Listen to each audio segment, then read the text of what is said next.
Hello YouTube, welcome to the Loop Line. Back in the Bengaluru Suburban Railway video, I got this comment which really made me think. A critique on the Chennai division of Southern Railway sounds interesting, but I had no idea what to talk about. It's not like there are no problems here, but the problems that do exist are pretty minor and I didn't have enough to say about them to make a whole video. The one exception is this railway.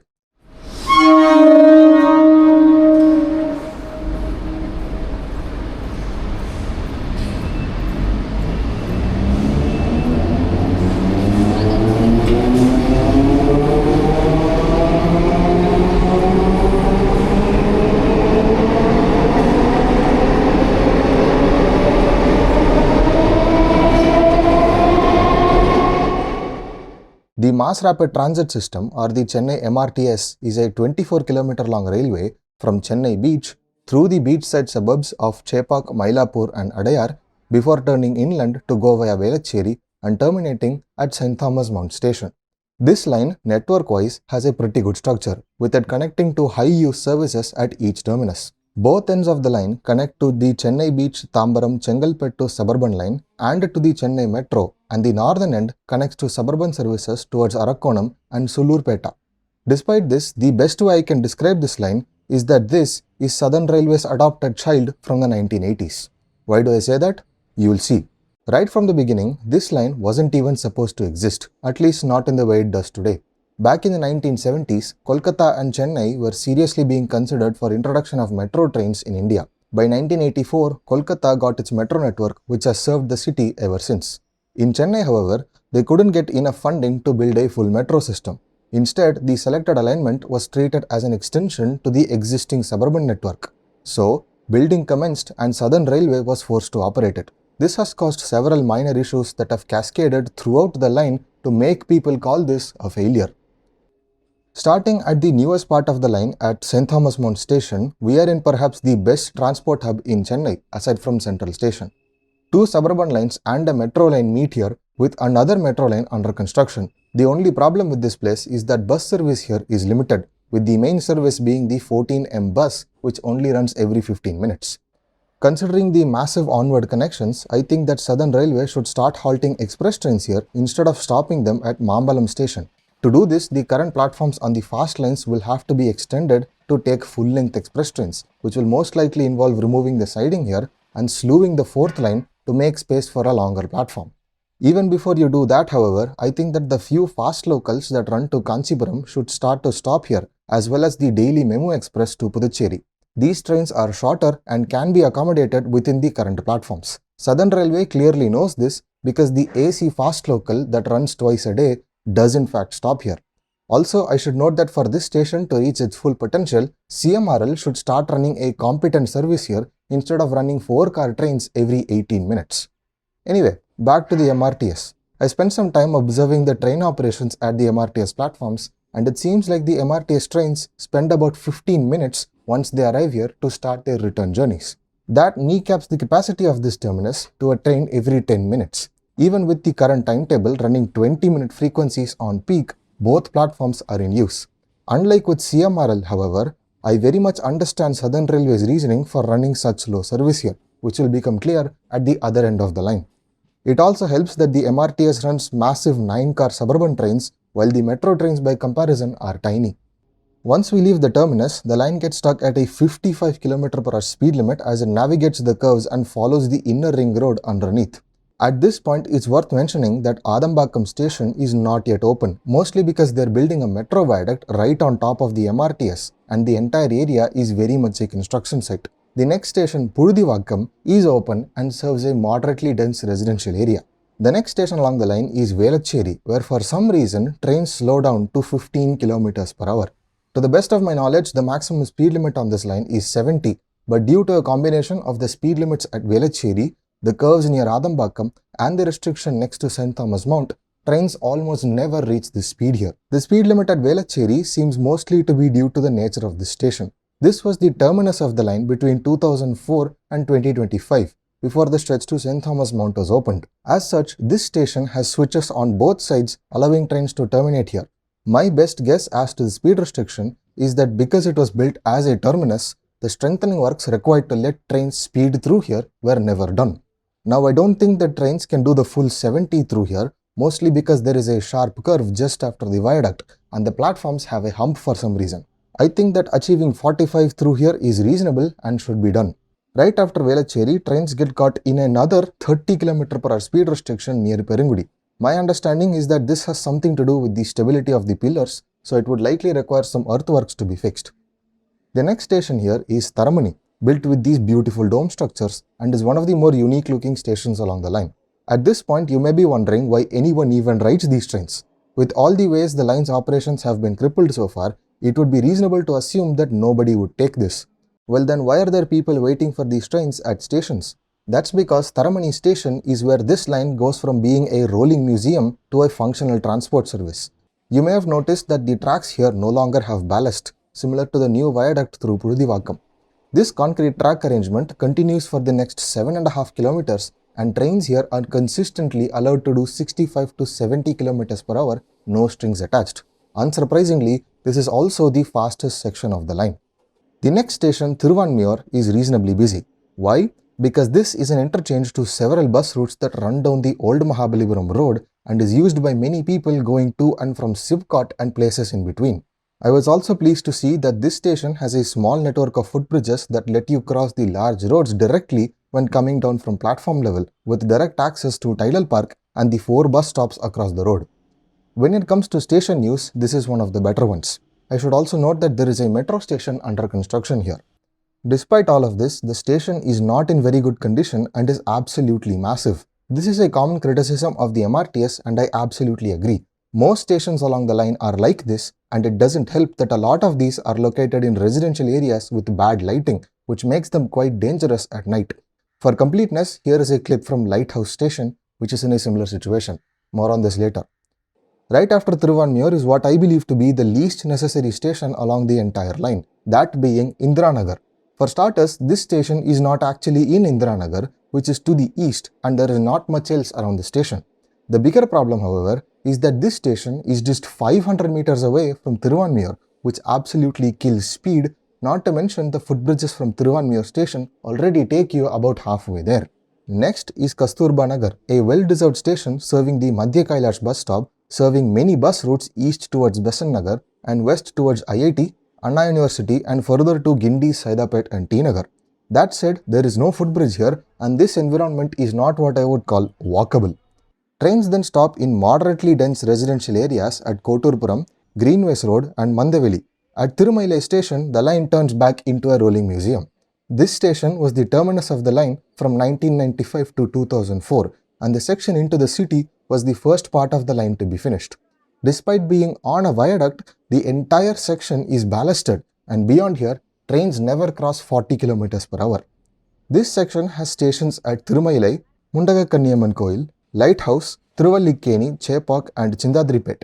Since the line is much further into the city now, these stations serve more than just houses. Chepak station serves the nearby cricket stadium, Lighthouse and Thiruvallikeni serve the Marina Beach and Chindadripet station serves as an important bus interchange before trains head into Central Station. After Chindadripet, the line rejoins the alignment of the Tambaram-Chennai Beach corridor. This is where the adopted child status becomes clear as the first so-called interchange is Parktown Station. This is supposed to be an interchange to the Park Station on the Tambaram Suburban Line, Chennai Central Terminus for long-distance trains and to the Moore Market Complex Suburban Terminus, which serves trains west towards Arakonam and north towards Sulurpeta. Despite being such a large interchange, Parktown Station is also the smallest station along the line, with just a single narrow island platform. This is the only staircase to access this platform and the ticket office for the station is not even here. It's actually closer to Park Station on the line to Egmore. This makes Parktown Station overcrowded while the other stations are underused and left as ghost towns. Great railway so far. Beyond here, the trains obviously stop at Chennai Fort and Chennai Beach, where the MRTS terminates. However, you might notice in this clip on a train going south that the second track for the MRTS is missing. It only starts here. Why is this?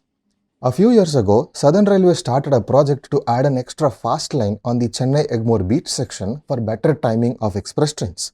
For this project, this section of the MRTS was closed for 14 months and trains terminated at Chindadripet station. RBI, who owns the land next to the line here, refused to give it to the railway. So, as a compromise, this section of the MRTS was single-tracked as they didn't have enough land here. Chennai Beach also only has 3 platforms for terminating MRTS trains, which are themselves at capacity due to being shared with 2 other suburban lines. This is why I said I understand why this line runs 20-minute frequencies at rush hour. Single tracking and limited terminus space at beach put a much harder limit on frequency than anything the line does in the south. In the south, it is possible to get 12 trains per hour or a train every 5 minutes through the St. Thomas Mount terminus, and you can short-turn some trains at Velachery if you need even more capacity. At Beach Station, however, there is very little that can be done.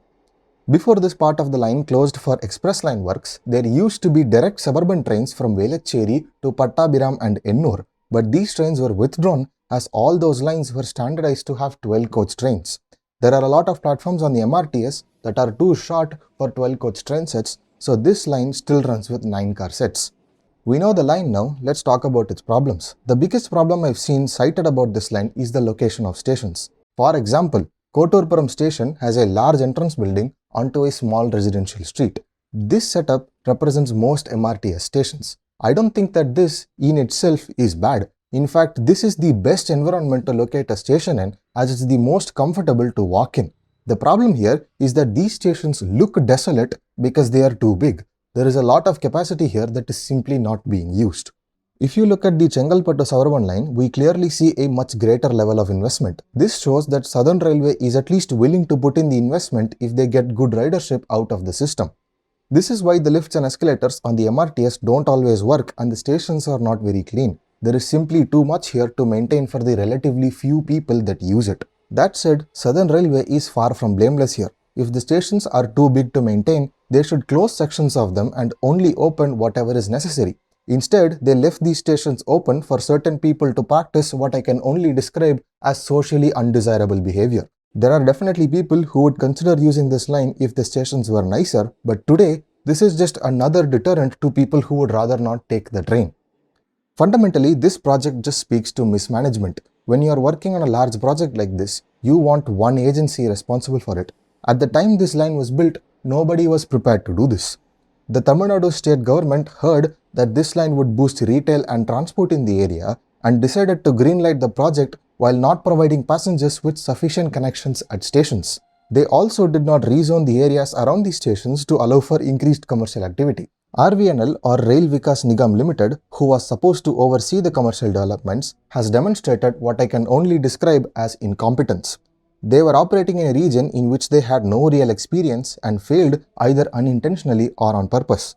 For the railways part, Southern Railway has always neglected this line because it's a service they did not want to operate but was forced upon them by the governments of the day. They have never shown the care for this line that they have for the other services they operate, especially the Tambaram line.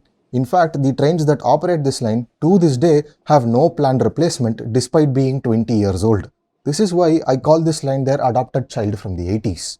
By far, the most popular proposal to revamp this line is to convert it into a part of the metro. On the face of it, this makes sense. This would theoretically solve a lot of its problems and create a metro with decently located stations. However, I don't think that this should be done for several reasons. The first problem is that CMRL is in the same position as Southern Railway. They do not want anything to do with this line.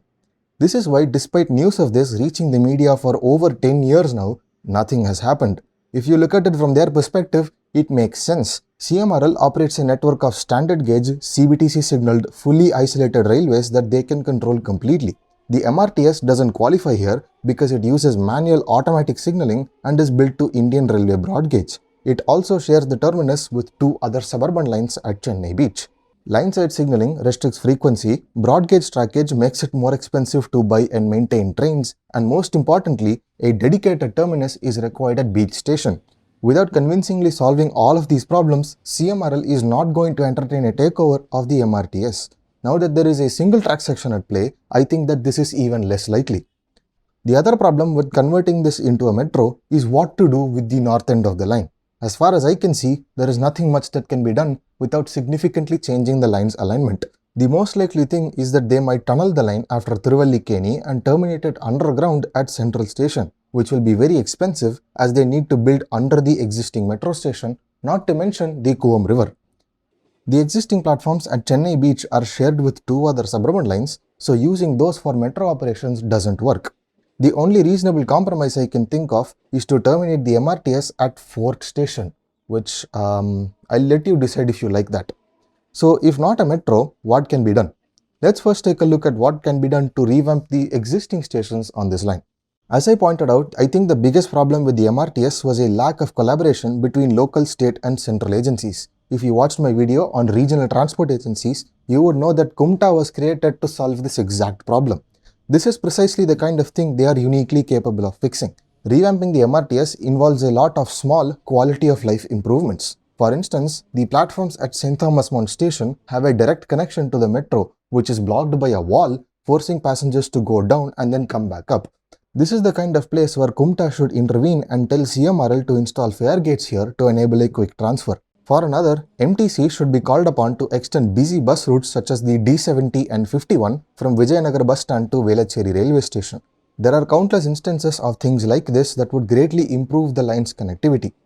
To fully realize its potential, Kumta should arrange a deal between RVNL and CMDA to allow CMDA to redevelop these stations instead of leaving it to RVNL, who has clearly demonstrated incompetence. Once this is done, the MTC should be called upon to run feeder minibuses or extend busy bus routes to a lot of these underused stations. As I found out at Koturpuram, there is a bus stop near the station which seems to be abandoned. MTC could either reuse or relocate the stop to the station to run buses there. Similar things should be done at all the other stations. At the same time, Southern Railway should be called upon and beat up to properly raise the child they adopted. It doesn't matter if they want this line or not. Someone needs to operate it. In accordance with wheelchair accessibility, the platform heights should be modified to allow for level boarding onto trains. At the same time, since they will start to see the ridership they need thanks to station upzoning and feeder buses, they should reopen all the lifts and build escalators at all the stations, and this time, maintain them properly. The current MRTS is what happens when you assign a group project and nobody wants to do anything. The result is the most disappointing thing ever. When you appoint a mentor to manage things, it can be so much better. I believe that Kumta is capable of being that mentor, given what they managed to achieve in just 3 short years. I want Kumta to continue their streak of good projects by finally revamping this line. This doesn't have to be a metro to be good, and I hope they realize this. I am aware that I have not addressed the northern portion of the route. There are a few temporary solutions that can be done. Firstly, adding a set of crossovers just before Fort Station would allow the MRTS to be double-tracked the whole way and let them run 10-minute frequencies. It is also possible to run 10-minute service on the current tracks with alternate trains terminating at Parktown and Chennai Beach. The Parktown services will be able to change tracks just north of Chepauk Station as there is a crossover there. These solutions are all very hacky and will cause some level of confusion among passengers. If you are looking for a permanent solution, that's going to take an entire video to explain. Thus, for the first time, I am asking you, what do you think should be done here? I'll be reading your comments as I regularly do and I'll see what comes up.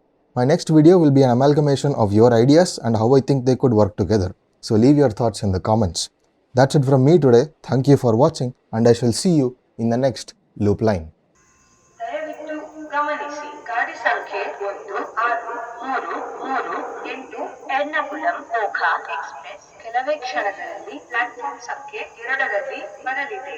कृपया ध्यान दीजिए गाड़ी number 1638 Ernakulam Okha express कुछ ही समय में platform क्रमांक 2 पर आ रही है.